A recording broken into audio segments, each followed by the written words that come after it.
So again, this is my tree monitor room. This is the tree house here in Brooklyn, New York City. And some of you guys might know when I had Tree Monitor Fest and I invited a couple people earlier this year, a beautiful event where we got to talk tree monitors, show off my enclosures, get some ideas from some of you guys. And it was a great time overall. And hopefully next year we're going to have Tree Monitor Fest 2.0 here in New York City. So mark the date. And I'm going to surprise you guys with something very cool, something I've been working on. Oh man, I got to keep my lips shut. And I might dilute some of it in this and in the next coming videos, but it's going to be pretty cool what's happening here in the next couple futures. It's going to be crazy, you guys. But tree monitors, right? These are the enclosures that I happen to keep my animals in. And as you can see, these guys, these are pretty massive enclosures. I can easily sit inside of this thing, no problem, perfectly comfortable. And this right here is one of my female enclosures. So it's on the bigger side of caging. Now, before anybody says anything about what I'm about to say right here, just remember this is my own personal experience, my own stuff that I do here that works for me, and you are free to do whatever you want in this world and community. Remember, no one can tell you what to do except for the government and the police if you listen to them, but do what you want to do. This is what I wanted to do because I have my beliefs, and just keep it at that. Other than that, whatever you guys want to say, beautiful. I love you guys no matter what. This, for me, in my particular circumstance, is what works and what I deem as acceptable for my particular animals here in this home. Again, like I said before, if I could go bigger, I would go bigger. I would go taller, I would go wider, I would go deeper, everything in between in order to give these animals the best possible environment that I can give them here in captivity, because in my eyes, these animals deserve that plus more. I am not a breeder. I am not an expert tree monitor researcher. I'm not an expert tree monitor keeper. I am a novice gentleman that loves animals, loves blue tree monitors in particular, and I work with them, and I choose to work with them, and I'm going to continue to work with them until I cannot. So take that with a grain of salt, as you will. So first things first, I want to show you guys this just for reference and scale. I am 6'3" tall, a normal, typical American male height. My enclosures sit at 8 foot tall from floor to ceiling. The actual enclosures themselves are about 7 foot tall. The depth of them is 3 foot deep, and the width for the female cages is 4 feet wide, and the males right here, as you can see next to it, are 3 foot wide. Some of you guys might ask, why did I choose to make both of the enclosures different sizes? Now, the reason being was, for me, the more important issue was the female and her nesting abilities. If a female is in any way uncomfortable with nesting, you have the potential to leave with an animal that might be egg-bound, might be stressed out, might not be able to lay eggs, and ultimately die. And so because of that, I wanted to prevent any type of scenario in which that could be in a possible variable by giving them the biggest enclosure I can provide them with ample nesting options in order to keep all my females happy, healthy, eating, loving their life. So when I introduce them to a male, what happens, happens. So that's why the females have bigger enclosures. It's in order to provide nesting options for them, whereas the males don't necessarily need nesting options. Funny enough, as I've learned and worked in my career of tree monitor keeping, though the females do have bigger cages, the actual breeding cages have been the males' cages.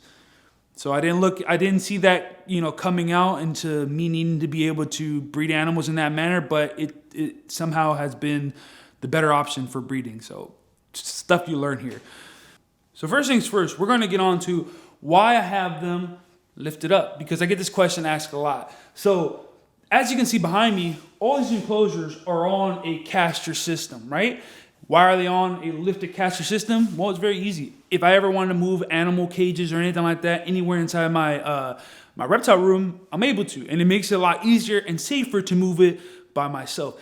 These enclosures are extremely heavy with, I would say, easily each enclosure weighing at least 1,000 pounds, if not more, with the collective dirt in there, which is, if you can see from about here to here, It's dirt, and that's about like, I would say like 8 to 10 inches of substrate underneath, as well as water retained inside, as well as these massive logs and such inside, and the actual fake rock panels, etc.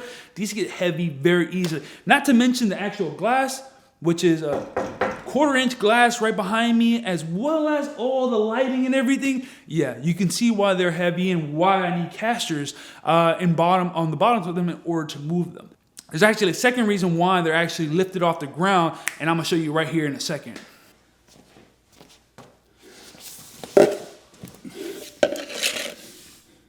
So if you guys actually see this right here, this crazy thing, it might look very crazy that the underneath of my enclosures have what looks like a plumbing system. Well, indeed it is a plumbing system, and there's a reason for that. With all the water that actually comes in from these cages, from all the excess misting, etc., I have to have a way for that water to escape. Otherwise, I would just get a very soggy, swampy mess underneath these enclosures that just ends up breeding bacteria, making a smell, and just a bad time for me and my keeping animals here in this enclosure. So we developed this system where we can actually get our own freshly brewed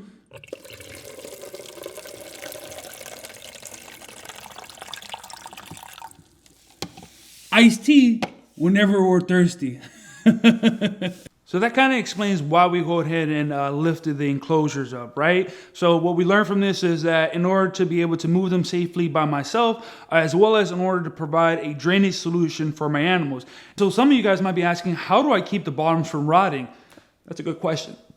And I learned this the hard way, unfortunately. So throughout the years of me learning how to build enclosures, and I'm still learning how to build enclosures every single day, for people's reference, I've been building enclosures since I was 16 for animals. My first one being Savannah monitors, Tristis monitors, blue tree monitors, and so I've learned a thing or two of what happens when water touches wood and the failure you get from that, and it's catastrophic, unfortunately. Once water touches wood being a porous material, it is a bad day, and it's very hard to fix afterwards. So we learned a thing or two in order to prevent that stuff. Some things came from my guys over in Europe. Some things came from just normal thinking along the lines, and I'm going to show you here right now what I do in order to prevent that. So check this out. What you see here is the best example that I can show you as what I've done in order to help with keeping this substrate layer from damaging the bottom of the enclosure. And so what you see here is actually a pond liner. So this is a pond liner that actually goes all around the bottom of the enclosure. And this pond liner is secured with, actually, as you can see here, it's painted. It's a PVC board that I kind of sandwiched between the actual wall and the wall. So I sandwiched it between the PVC board and the wall, and in the middle of it is actual pond liner, and it's a thick waterproof barrier that prevents the water from actually touching the bare wood. Now the wood is treated itself with actual dry lock, about 10 coats of dry lock, to be quite honest, and that prevents the water from seeping in there and damaging it. But the dry lock on its own is not capable of stopping the water from damaging it. So above this layer, or beneath this layer of substrate, is actually a false bottom. And that false bottom is almost like an egg crate type of material, just a lot more robust to handle the weight. And that allows the substrate to drain any water and collect at the bottom, which then goes into the drain, which goes into the piping system that you saw underneath here. So that's what I do in here in order to prevent all the excess water that I have from the misting schedules that I give these animals, in order to keep them happy and the humidity up in the best of my capabilities. Something I learned just through general working with these animals. Aside from the substrate layer and everything like that you see here that I provide, I do a couple other things that aren't that common in the tree monitor world and everything like that, and that's the way that I provide my heating zones, right? A lot of you guys might say, how is it that I heat something this large, and how do I keep the parameters so okay for my animals? Well, things that I've learned over the years and experimenting in order to heat down the bottom of the enclosure have helped with actually that problem that I think a lot of people face, and is the reason why some people might be afraid to challenge themselves in learning how to work with these animals in larger enclosures. Now, this is my own experimentation, my own research, so please take this with just as a helpful advice, I guess, and not as the gospel of keeping tree monitors, because again, I'm not an expert. This is just my own world that I've kind of chose to be in with this animal. So let's get right to it. I'm gonna show you guys right now. So some of you guys might be able to see this, and some of you guys might not even know what the hell I'm even hinting at here. But for those of you guys looking closely, you can see that there's light penetrating the bottom layer of the enclosure. And you might be asking yourself, how is that light so strong at the bottom part of the enclosure if my heat lamps are all the way up the top? Well, I'm going to show you. This is something I've been experimenting with over the past two years or so in order to combat the unfortunate issue of very cold bottom enclosures and animals not utilizing the bottom portion of their enclosures. It's something that I came up with. I've seen similar kind of implementations in the past. This is something that I developed in order to keep the needed electrical components safe and away from my animals, as well as waterproof while they're enduring the heavy misting that they might from these animals' environment. So let me get up close and show you what's going on. So for you guys that can see this, I have this lighting system here, and it's actually a hanging pot that you can see is attached to kind of like a thermo-coupled pipe, PVC pipe, something like that, that allows me to suspend a basking lamp pretty much at the lower portion of the ground. And this basking lamp is suspended about 15 inches from the actual substrate floor. And the reason that I did that was to combat the issue of having large enclosures and very cold bottoms, right? The issue that a lot of people have with larger enclosures is when you have your heating sources at the top, it's very hard to control the temperatures at the bottom, leading to a cold substrate layer. And this then shows that the animals don't want to use that particular area, unfortunately. It's too cold for them to want to be down there and thermoregulate anyway, and so they tend to avoid it. That's why I think a lot of people tend to say that animals, when given the big enclosures, don't utilize the bottom space, and why smaller enclosures might be more ideal. I've been experimenting with this for the past 2 years now in order to combat that issue so that my animals can utilize the bottom portions of the enclosure. And because of doing this, they actually do. They utilize every inch of this enclosure now, from basking at the bottom to basking up top, foraging at the bottom for food, digging, etc. I've seen all these behaviors from my animals because I've given them this opportunity to display those behaviors. Now, this basking point that I have, depending on the time of the year, it can range anywhere. It can give me a temperature gradient anywhere from about 80 degrees on the middle spot to 100 degrees, depending on if I have the heat set up very high. And so that allows for the residual outer edges of the enclosures to also be heated up because there's a heating source actively heating that environment, right? Which keeps the overall ambient temperatures of the enclosure where I need them to be.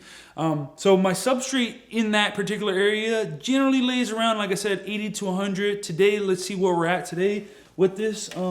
So if you're able to see that, it says we're at about 79. Hopefully you can see that. So we're at about 79 degrees at the middle section of that enclosure, of that actual spot in the middle. And that just, again, helps heat up the surrounding areas. Depending on what type of season I'm in, I might increase that load in order to help out the rest of the enclosure. Right now, thankfully enough, the ambient inside this enclosure right now is about 80 to 85 generally on a good day. And the heating spots that I have inside of here, aside from this bottom pour up top, are about, I would say, anywhere between 110 to 130 degrees is what I keep those at, Fahrenheit, in order to give the animals the adequate basking spot they need to digest and metabolize their food. Again, caveat here, this is something that I do for my animals in order to combat an issue that I've had over the past couple years. Will this work for you? I do not know. Do you need it? I do not know. There's different ways to go about this. I saw one of my good friends the other day, I think his name is Reptile Mountain Herp, something like that, who actually uses heat cable on the bottom of his enclosure in order to heat them. And my guys over the pond actually use heating tubes to do the same thing. Since I'm using a false bottom, I cannot do that because it will not heat the substrate. Unfortunately, it will just give me a warm bottom, which maybe will combat it, but I just see this way being a lot easier for me to manage compared to those. So again, this is only what works for me, and I'm sharing this for you to give you ideas of what you can do for your enclosure, but please don't take it as gospel. Again, it is my own method that works for me. So let's move on. Some of you guys might be asking, what is this cool stuff behind me, and how was it that I was able to achieve this rock wall kind of like feature on the back? Well, luckily enough to me, I was actually contacted by some really rad guys out of Texas. Some of you guys might know these guys because it's the same stuff Brian Barczyk over at the Reptilian uses in his enclosure. And that stuff right here is called Universal Rock. It's one of the best solutions that I've found for equipping any type of arboreal animals cage, or just to make your enclosure look naturally realistic in any way that you can. It's a very easy to use material. And I have a couple videos of me showing how I actually went about, installing this process here. Really cool stuff. It's a polymer-based material, very flexible, very lightweight, very easy to work with, waterproof, heat resistant, and just a breeze to actually install, to be quite honest. So each one of my enclosure has this stuff, floor to ceiling, wall to wall, and it allows my animals to now have an actual another dimension of climbing ability or capability for them, so that they're just not stagnant in one area. That's one of the things that I've seen in the past, and when I first built these enclosures, had that issue myself, where my walls are very bare, and though I had all these climbable trees and everything like that, at the end of the day, the animals could not traverse side to side or up and down on the walls. Installing this product here itself allowed me to open up a new door for these animals in enrichment that allows them to fully explore their enclosure in a way they couldn't have had I not installed something like this. The benefits of this stuff is, like I said before, it's very easy to clean. It's not too sharp, unlike dry lock, which is very hard. If you do a dry lock and cement type of background, you run into something that's too hard on your animal's nails and actually files them down, and then it removes the ability for them to be able to climb up anything efficiently. So this isn't as hard on their nails and allows them to grip, and since it's flexible, doesn't do as much damage to the nail bed itself, allowing them to still be able to climb all around the enclosure and hang on as they need it. So as you can see, you can get this stuff in so many different colors and abilities, which makes this stuff so universal. It's a very cool product. Again, my guys out at Universal Rock, shout out to you dudes for sending this out to me and allowing me to make this dream room a possibility, to be quite honest. That's a really cool product. Again, 10 out of 10 will recommend. So hopefully you got to understand the little breakdown of my enclosures and what I do here in order to provide the best possible environments that I can for my animals and their needs. And again, I'm going to stress this again. I've been saying this all throughout the video, that these are my own practices, stuff that I've learned over the years that works for me in order to provide these animals the best care that I can here in captivity. There are better ways to do this. There are different ways to do this. I'm not an expert, I'm not a breeder, I'm just a passionate keeper who loves blue tree monitors, and I'm doing this for my own reasons, right? Reasons that some of you guys might understand and some of you guys might not. At the end of the day, I do what makes me happy, and I don't listen to other people who are like to spread negativity or say elsewise.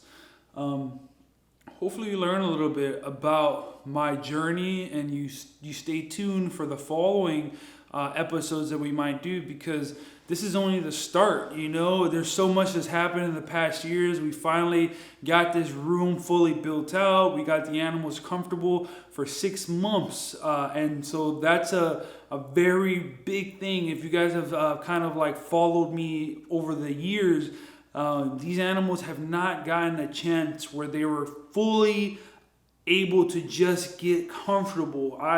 Due to all the experimentation that I've done over the years, every 3 or 4 or 5 months, I would switch something drastically, whether it's like building new enclosures, trying different setups, trying different manipulations to their environments, like so many different things that possibly, and I'm going to be honest here, cause these animals to be extremely stressed out in some way, which has led to this 3-year, 4-year stint before I was able to get any vital eggs from my animals. Now I'm finally seeing reproductive behavior from some of them. They're getting more calm, they're eating more, they're just living their life now. As I'm allowing them, I just allow myself and them to just get comfortable and be left alone.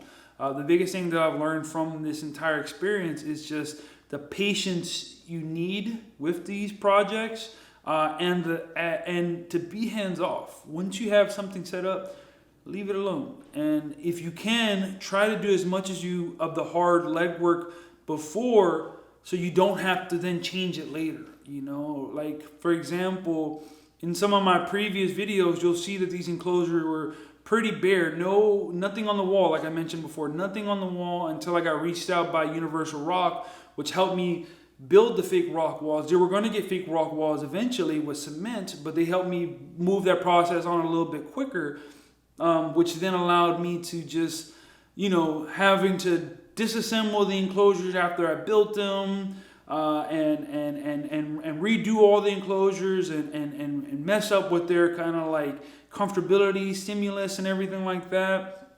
There was a case of me having to install the drainage layer, right? And the big drains with the pond liners. If you guys followed my projects early on, you would have saw that I had a massive leak from each one of my enclosures, making me have to take apart every single one, letting them dry up, repainting them, re-waterproofing them, installing bigger drains, doing pond liners, then doing the rock walls, then doing the new logs. Like it's been up and down since I got these animals, and these animals haven't had a chance to be completely comfortable. And I think that's been the key that I've been missing this entire time.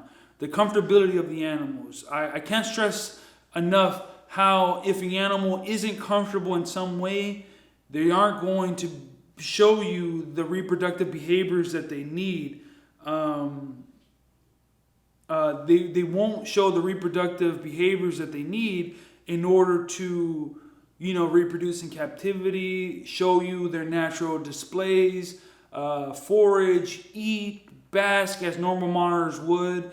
So keep that in mind. The more you mess with your animal, if in particular a wild-caught animal, I'm pretty sure captive-bred animals can be a little bit more lenient on that side with being touched and harassed a little bit more. But when dealing with wild-caught animals, the more you interfere with their basic needs, and keep switching stuff around, the more stressed out they get, and the easier it is for them to decline in some way. So that's something that I had to learn the hard way with my own experimentation. And believe me, I've had people along the way tell me, hey, just leave stuff alone, leave stuff alone. And my own curious nature in trying to investigate what works the best has led me to have to figure this out alone, right? Who knows? Had I listened to a lot more people earlier, I possibly could have gotten a lot more success a lot earlier on, but at the end of the day, this is my marathon, and I wouldn't know what I know today, and I wouldn't be able to share this with you guys today had I not figured that out in the manner that I did, so it's a blessing and a curse, and I got a lot of time on my hands, I guess. Well, either way, I hope you guys enjoyed this video. It's a part one of a long series of videos that I want to do. Today we kind of covered what I have with my enclosures. Later on we'll cover more so what I do with the animals, how I treat them, how I feed them, how I do various things like that, so you guys can kind of get a better understanding of that side, and we'll go from there. I have a lot of experience in different things, from sculpting making to fake walk raw making, to designing of the enclosures, to 3D printing certain aspects that I use for my animals, etc. And I hope to grow this. I hope to grow it bigger and better, and expand it worldwide. I have many friends all over the world that I'm grateful for due to this hobby, that I get to talk to on a daily basis, and they inspire me to want to keep on pushing this project and being the best that I can at it, and hopefully this stuff inspires a lot of you guys. I know over the years I've bumped heads with a lot of people in the tree monitor world. I've inspired a lot of people in the tree monitor world, some who still love me, some who don't, because outgrew it, you know, or outgrew me in some way, you know. And now they're teachers on their own, which is really rad, you know. So I'm gonna keep on making these videos and updating you guys on my life here in New York City, and having the biggest, baddest tree monitor group here or facility in Brooklyn, New York. I'm not saying anywhere else, specifically Brooklyn, New York. And we'll see where they go from there, you know. Till then, you guys, this is your boy Eddy, Father.Blue, and hope you guys enjoy this video. See you guys later.